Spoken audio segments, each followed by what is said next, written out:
입니다. 출애굽기 4장 1절로 9절까지 제가 읽겠습니다.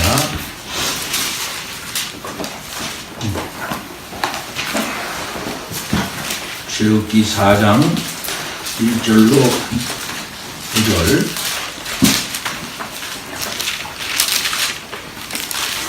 모세가 대답하여 이르되 그러나 그들이 나를 믿지 아니하며 내 말을 듣지 아니하고 이르기를 여호와께서 내게 나타나지 아니하셨다 하리이다. 여호와께서 그에게 이르시되 내 손에 있는 것이 무엇이냐? 그가 이르되 지팡이니이다. 여호와께서 이르시되 그것을 땅에 던지라 하시매 곧 땅에 던지니 그것이 뱀이 된지라. 모세가 뱀 앞에서 피하매 여호와께서 모세에게 이르시되 내 손을 내밀어 그 꼬리를 잡아라. 그가 손을 내밀어 그것을 잡으니 그의 손에서 지팡이가 된지라. 이는 그들에게 그들의 조상의 하나님 곧 아브라함의 하나님, 이삭의 하나님, 야곱의 하나님 여호와가 네게 나타난 줄을 믿게 하려 함이라 하시고, 여호와께서 또 그에게 이르시되 내 손을 품에 넣으라 하시매 그가 손을 품에 넣었다가 내어보니 그의 손에 나병이 생겨 눈같이 된지라. 이르시되 내 손을 다시 품에 넣으라 하시매 그가 다시 손을 품에 넣었다가 내어보니 그의 손이 본래의 살로 되돌아왔더라. 여호와께서 이르시되 만일 그들이 너를 믿지 아니하며 그 처음 표적의 표징을 받지 아니하여도 나중 표적의 표징은 믿으리라. 그들이 이 두 이적을 믿지 아니하며 네 말을 듣지 아니하거든 너는 나일강 물을 조금 떠다가 땅에 부으라. 네가 떠온 나일강 물이 땅에서 피가 되리라. 아멘. 하나님께서 모세를 부르셔서 애굽으로 사명을 주셔서 보내려 하고 계신 것입니다. 그러나 모세는 그 주의 말씀을 바로 받아들여서 예, 가겠습니다. 저를 보내주십시오. 제가 아니면 누가 가겠습니까? 이렇게 말하지를 못했던 것입니다. 저도 아마 그럴 것 같습니다. 죄송한 말씀이지만 아마 여러분들도 그러지 않을까 이렇게 생각이 되어집니다. 하나님께서 모세에게 하나님의 이름도 가르쳐 주셨습니다. 하나님의 계획도 가르쳐 주셨습니다. 그러나 모세는 확신이 없었던 것입니다. 모세는 아직도 그가 하나님의 사람이요 하나님의 커다란 역사를 자기가 이룰 사람이다 라고 하는 것을 선뜻 받아들일 수가 없었던 것입니다. 모세의 말에 의하면은 하나님의 이름을 안다는 것과 그분이 보낸 사람이라는 증거로는 애굽으로 가는 것에 있어서 불충분하다는 것이죠. 즉 그는 하나님과 그분의 계획에 대한 지식을 가진 것만으로는 애굽에 있는 이스라엘 백성에게 충분한 신뢰를 얻을 수 없다고 생각을 했던 것입니다. 그들이 나를 믿지 않을 거라는 거죠. 그들이 나를 믿지 아니할 것이다. 하나님이 모세인 나에게 나타나셨다고 하는 사실을 믿지 아니할 거라는 것입니다. 모세는 시작도 하기 전에 불가능하다고 포기하고 있는 인간적인 모습을 그는 보이고 있습니다. 그럴만하다 이렇게 생각이 되어집니다. 모세가 애굽을 떠날 때 자기 백성에게 무슨 소리를 들었습니까? 누가 너를 우리를 다스리는 자와 재판관으로 삼았느냐 하는 이 말이 모세의 심중에 아직도 남아 있었던 것이죠. 이 말이 평생 그를 괴롭혔다고 말할 수가 있겠습니다. 그래, 나는 자격이 없어. 내가 어떻게 하나님이 세운 메시아라고 말할 수가 있겠는가? 메시아니즘이라 해서 어떤 한 시대를 하나님의 뜻을 받들고 나가는 데 있어서 자기가 이룬다고 하는 그런 생각을 가지고 있는 것이 이 메시아니즘인데, 바로 그런 메시아니즘을 자기가 소영웅주의 차원에서 다시 드러낼 수 없다고 하는 것이 모세의 심정이었던 것입니다. 그만큼 그는 40년 전에 그의 실패와 40년 동안의 광야 생활을 통해서 철저히 하나님 아버지 앞에서 무너지고 세상 앞에서 그가 낮아졌다고 말할 수 있겠습니다. 어쩌면 이것이 하나님께서 그를 훈련시킨 방법이었다라고 말할 수가 있을 것입니다. 40년 전에 인간적인 방법으로 나섰을 때 하나님께서 아이고 내가 지시하지도 않았는데 내가 함께하지도 않았는데 저 일을 이루는구나. 내가 서둘러서 모세 편을 들어야지 하면서 그 모세가 저질러 놓은 일을 해결하면서 하나님께서 백업을 해주셨다 한다 같으면 과연 출애굽이 이루어질까요? 하나님께서는 모세의 실패를 실패대로 그대로 내버려 두시고 그 실패로 말미암아 오는 인간적인 모든 좌절과 그 자멸, 그 모멸, 자기 스스로에 대한 낮은 평가 이런 모든 것들을 다 받아들이도록 그렇게 하셨던 것입니다. 모세에게는 그만큼 세월이 필요했던 것이죠. 하나님께서 40년 동안 일을 하시고 어느 날 하나님께서는 불러서 하나님이 어떤 분이시며 하나님이 어떤 계획을 가지고 있다고 하는 사실을 모세에게 말하시면서 너는 가라, 너는 이제 가라 라고 말씀하시는 것입니다. 그러나 모세는 준비되어 있지 않았습니다. 모세는 바로 갈 수가 없었습니다.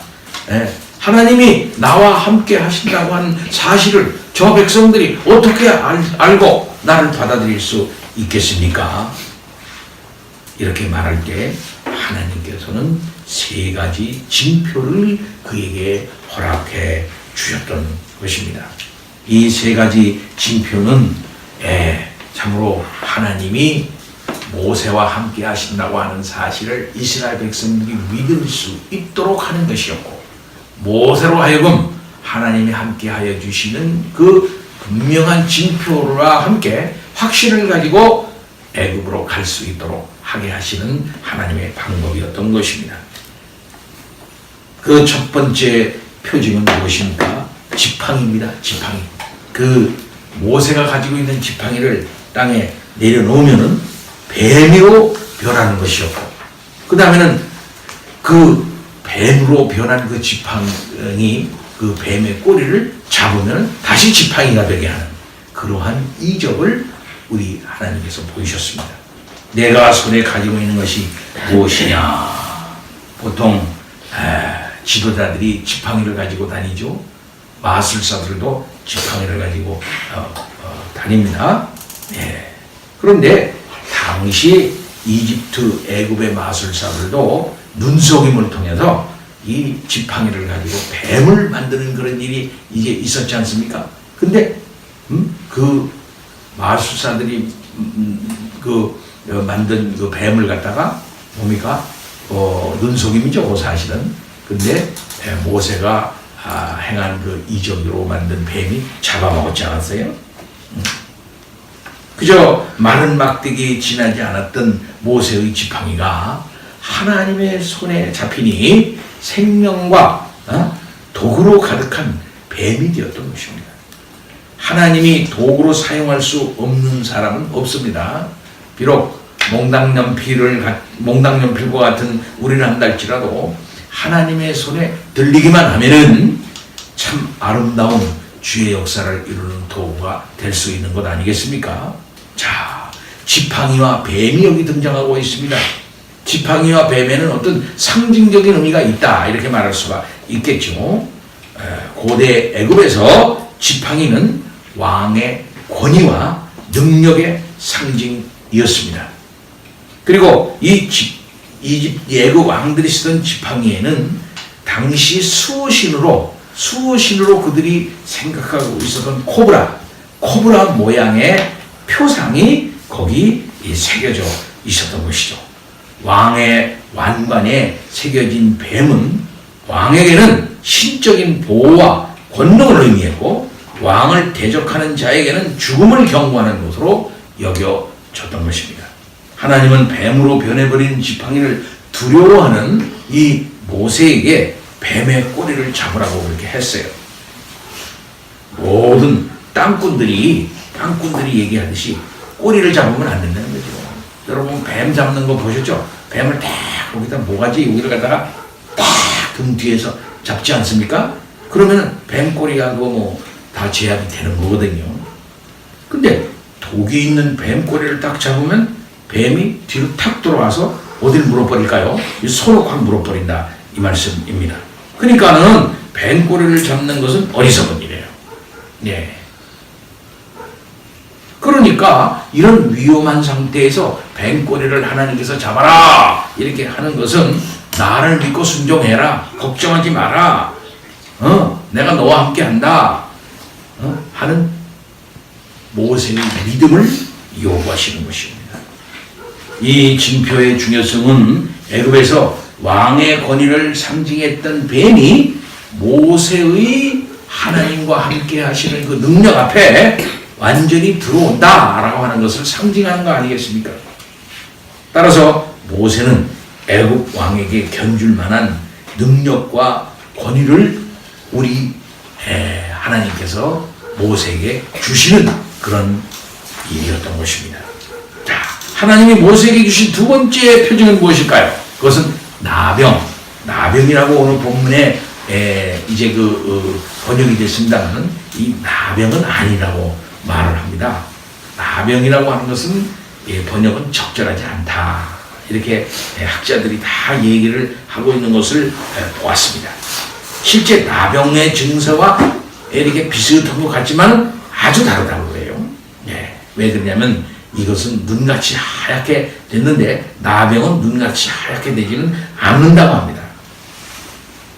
하여튼 이것은 굉장히 심각한 상태로 그 생명이 없어진 상태라 이렇게 말할 수가 있겠죠. 품속에 넣고 뺐더니 전혀 이 손이 죽어있는 손이 된 거예요. 완전히 죽은 손이 된 것입니다. 근데 다시 품속에 넣다가 빼니까 또 이것이 완전히 살아있는 손이 된 것입니다. 이 징표의 중요성이 어떤 것이겠습니까? 죽어있는 것 같은데 살았다는 거죠. 완전히 죽었는데 산다 이 말이에요. 이것은 이렇게 심각한 죽음 상태에 있는 이런 사람과 같은 이 백성이 하나님이 함께 해주신다면 완전히 생명을 얻고 정결하게 되고 완쾌될 수 있다고 하는 것을 예고하는 그런 이정이다 이렇게 말할 수가 있을 것입니다. 자, 지팡이가 뱀으로 변했다가 다시 지팡이로 변하는 기적을 목격한 사람들이 설득이 되지 않으면은 사용하라고 하는 이적을 이제 나병과 같은 이 병을 주셨는데 오늘날 사람들은 생각을 합니다. 어떤 이적이 더 큰가? 오늘날 같이 병원이 많이 좋아지고 의술이 많이 발달한 사람들은 이 손에 이 심각한 피부병이 생긴 것 같은 건 다 고칠 수가 있는데 지팡이를 갖다가 탁 두는데 뱀이 돼가는 이적이 더 큰 이적이 아닌가 이렇게 생각을 이제 한다 이 말씀이죠. 그런데 우리 하나님께서 말씀하시기를 뭐라고 말씀하시냐면 이렇게 말씀을 하고 있는 것을 볼 수가 있어요. 여기 보니까 여호와께서 이르시되 만일 그들이 나를 믿지 아니하며 그 처음 표적의 표징을 받지 아니하여도 나중 표적의 표징은 믿으리라. 이렇게 말씀하셨어요.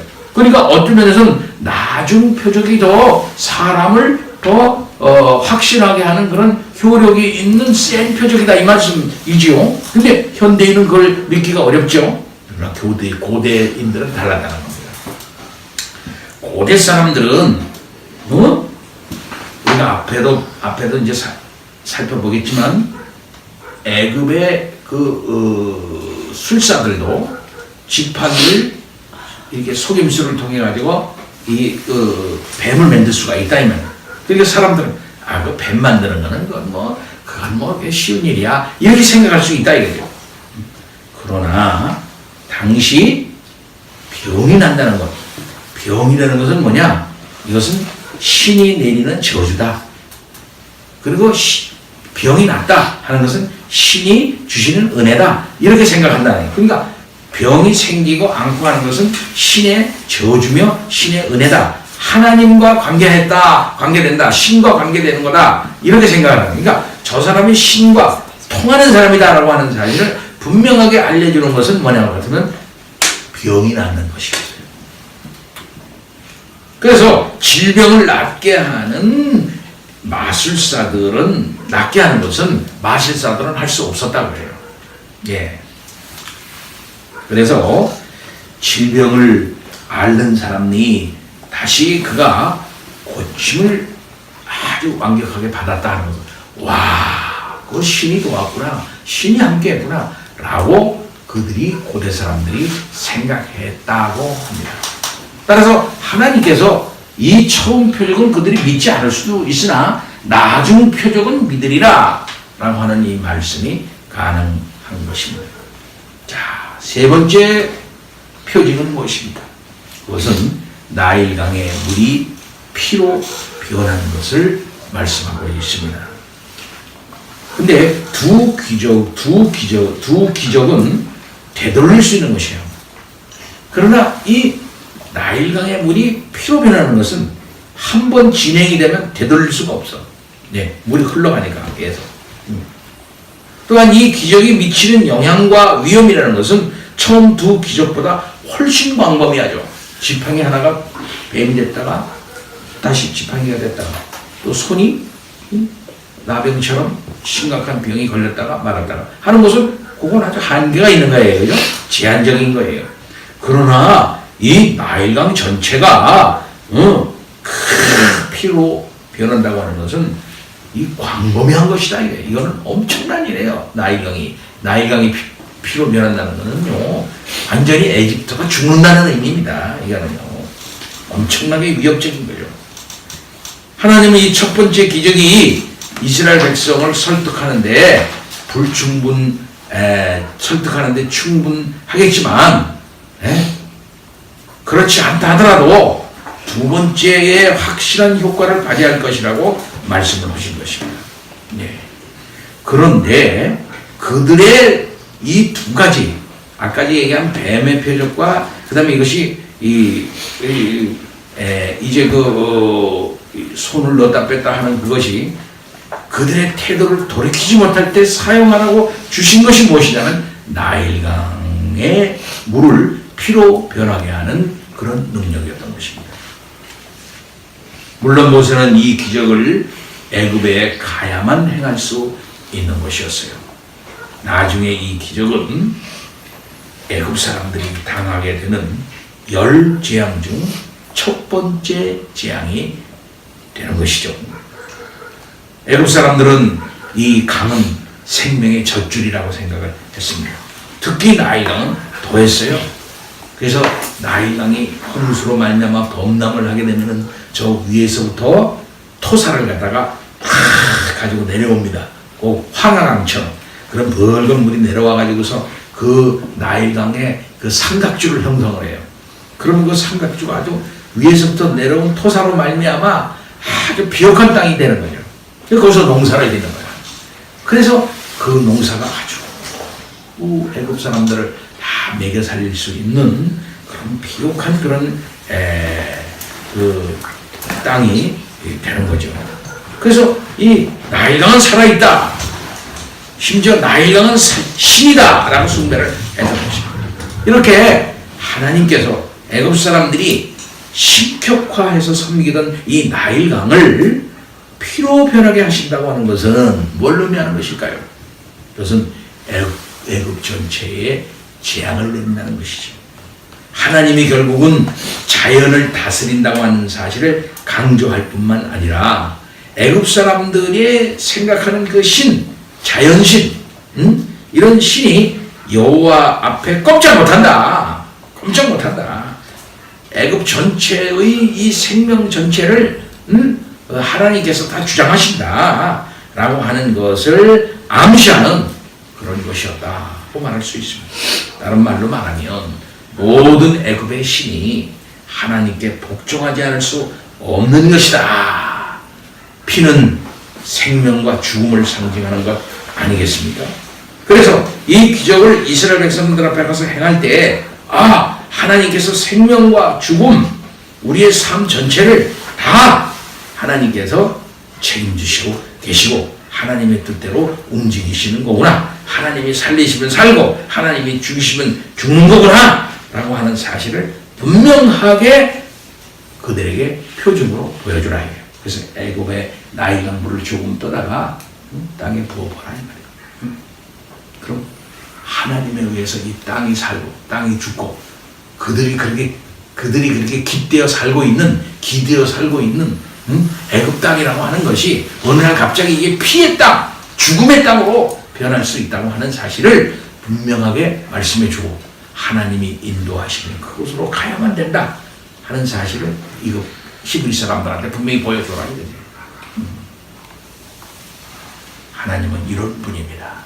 하나님이 이렇게 놀라운 역사를 가지고 계셔서 이 땅의 모든 것을 주장하시는 분이 우리 하나님 아버지이신 거예요. 이와 같이 우리 주 예수 그리스도의 십자가의 죽음도 그와 같이 하나님의 놀라운 은혜와 그 큰 역사, 심판의 역사를 통해서 우리를 구원해 내신 거죠. 네, 이 세상 가운데는 죽음을 내리고 그리스도 안에서는 생명을 주시는 그런 놀라운 역사가 예수 그리스도의 십자가 사건이다 라고 하는 사실을 우리는 분명히 알 때 오로지 그리스도 안에서만 참된 구원이 임하는 것이다 라고 하는 사실을 오늘도 믿고 그토록 위해서 이 놀라운 하나님의 큰 역사를 믿고 의지하여 나가는 성도님들 다 되시기를 바랍니다. 아멘. 다 같이 기도합니다. 하나님 아버지 찬양과 영광 돌립니다.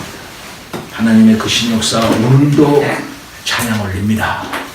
이 모든 큰 역사를 잘 깨닫고 세계와 모든 자연과 인간의 생명 전체 살아있는 모든 전체를 이렇게도 하시고 저렇게도 하실 수 있는 하나님 의지하며 나아가는 우리 모든 백성들 되게 하옵소서. 예수 그리스도 이름으로 기도하옵나이다. 아멘. 찬송 시편 92편 3번